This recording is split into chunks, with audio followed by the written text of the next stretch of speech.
Watching a film with friends, missing VHS videotape repeating.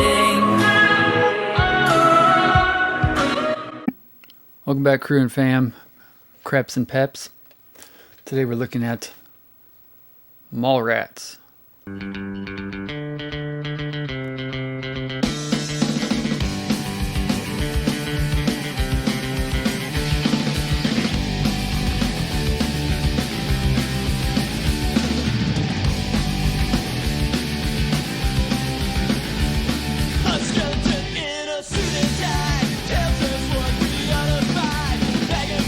Rest in peace, Shannon Doherty.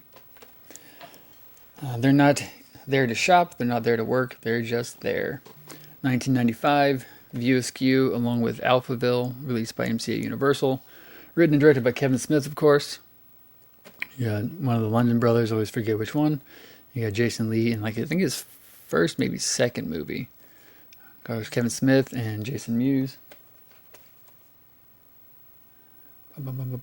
From Kevin Smith, the acclaimed director of Clerks, comes this outrageous story of two loafers, Jeremy London from The Babysitter, it's Jeremy London, and Jason Lee, who spend way too much time hanging out at the mall. When Brody, Lee, is dumped by his girlfriend, Shannon Doherty, Heather's, girls just want to have fun, he retreats to the mall with his best friend, T.S. London, whose girlfriend has also left him. Between brooding and visits to the food court, the unmotivated twosome decide to win their girlfriends back with the help of the ultimate delinquents, Silent Bob, Kevin Smith, and Jay, Jason Mewes, whose continuing adventurers take the word nuisance to a whole new level. Color, 1 hour, 36 minutes. You'll laugh your A** off, according to KPHY FM morning show in Detroit. One of the funniest, crudest, screamingly offensive comedies in years, The Boston Phoenix. And that's all for that one. I do like this movie. Luckily, I experienced Clerks not long after it came out on VHS. And so I watched that before I ever watched Mallrats. I think I even watched Mallrats not knowing it was related to Clerks.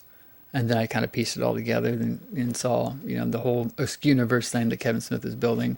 And since then, I have been a decent fan of Kevin Smith and followed his work pretty much since then till now. Not one I rewatch. I mean, on VHS, I used to watch it, got it on DVD, got it on Blu-ray. I always buy the newest edition of it for the most part, although I stopped at Blu-ray. But it's one that I saw so many times way back in the late 90s, early 2000s, I just don't need to watch it again. If I'm going to watch something Kevin Smith, I'll probably watch Clerks, or probably watch Chasing Amy. I may even watch, definitely watch Red State. Red State's awesome. So, do like it. A lot of great performances. A lot of, modern day stars came out of this movie. Obviously, you got Ben Affleck in this beast, whom I love. Ben Affleck's amazing. Claire Forlani, of course, was in it. You got Joey Lauren Adams, Michael Rooker. Dante Hicks, what's his name? Brian O'Halloran, of course, playing multiple characters. A lot of fun. Good movie. Well written. It's one of those movies where if you know a lot of the backstory behind it, it makes it even more fun. So if you listen to Kevin Smith's, commentaries or, the millions of hours of that motherfucker, sorry, that dude talks, it's interesting knowing all the bits and pieces behind it. But, again, not a movie that I think I'm really going to watch too much anymore. Maybe one day I'll start like a Kevin Smith marathon and start from Clerks and work my way up chronologically. But fun movie. Trying to think of some weird connection I had to this, but I can't think of what I was going to say. This is the movie that kind of obviously came out. I think it had a budget of $5 or $6 million. Came out, only made like $2 million. They called it a bomb, said it was a sophomore slump. They didn't think Kevin Smith was as good as he thought. And then, of course, he got most of his attention and acclaim back to Chasing Amy. But this movie, of course, took off on VHS and then later on DVD and all that. Has a huge following.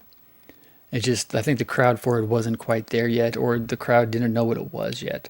I think the people seeing rated R comedies in 1995, the people it was made for weren't old enough to see it until like 1999. You know what I mean? Does that make sense?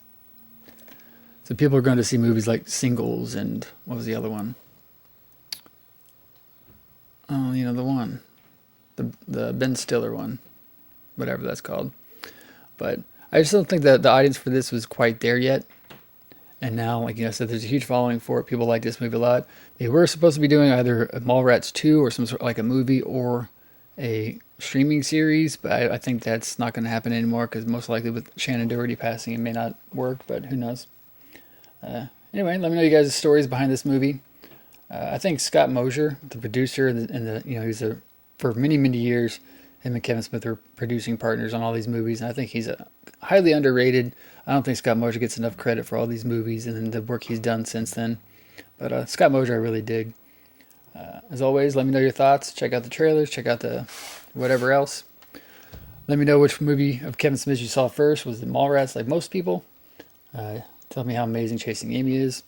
As always, like, comment, share, subscribe, and I'll see you next time.